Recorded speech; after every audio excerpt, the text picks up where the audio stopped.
জাতিসংঘের সাধারণ অধিবেশনে গণতান্ত্রিক রূপান্তরের প্রক্রিয়া ও সরকারের 14 মাসের কর্মকাণ্ড তুলে ধরবেন প্রধান উপদেষ্টা doctor Mohammad Yunus. Press secretary বলছেন, প্রধান উপদেষ্টা ভাষণে রোহিঙ্গা সংকট সহ আঞ্চলিক নিরাপত্তার বিষয় তুলে ধরবেন।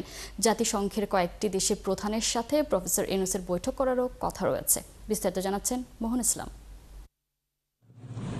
জাতিসংঘের ৮০তম অধিবেশনে যোগ দিতে ২১ সেপ্টেম্বর মধ্যরাতে যুক্তরাষ্ট্রের উদ্দেশ্যে রওনা দিয়েছেন প্রধান উপদেষ্টা ডক্টর মোহাম্মদ ইউনূস ও তার সঙ্গীরা।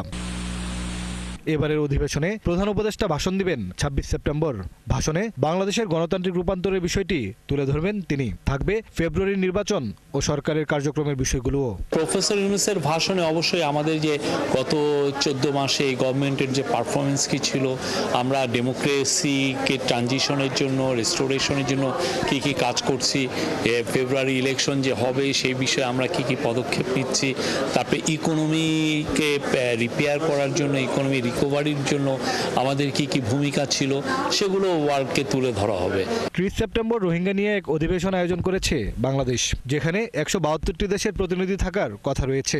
এখানে আঞ্চলিক নিরাপত্তার বিষয়েও তুলে ধরবেন প্রফেসর ইউনূস। এবং প্রফেসর ইউনূস ইভেন অন্যান্য গ্লোবাল অনেক ইস্যু নিয়ে কথা বলবেন, রোহিঙ্গা ইস্যু নিয়ে কথা বলবেন। এটা একটা কম্প্রিহেন্সিভ উনি একটা বক্তব্য রাখবেন। এবারে সফরে কয়েকটি দেশের প্রধানের সাথে বৈঠকেরও কথা রয়েছে প্রধান উপদেষ্টার। ইতালির প্রাইম মিনিস্টার, ফিনল্যান্ডের প্রেসিডেন্ট সহ এই সার্কেট, তারপরে ভুটানের প্রাইম মিনিস্টার সহ অনেক ওয়ার্ল্ডের লিডারদের সাথে কথা হবে। ইউএনের সেক্রেটারি জেনারেলের সাথে একটা মিটিং আছে। প্রধান উপদেষ্টার সফর সঙ্গী রাজনৈতিক দলের নেতারাও বিভিন্ন বৈঠকে যোগ দেবেন বলে জানান শফিকুল আলম। তাদেরও তো অনেক বন্ধুবান্ধব আছেন, অনেক লিডারদেরকে তারাও চিনেন, অনেকের সাথে কথাবার্তা বলবেন।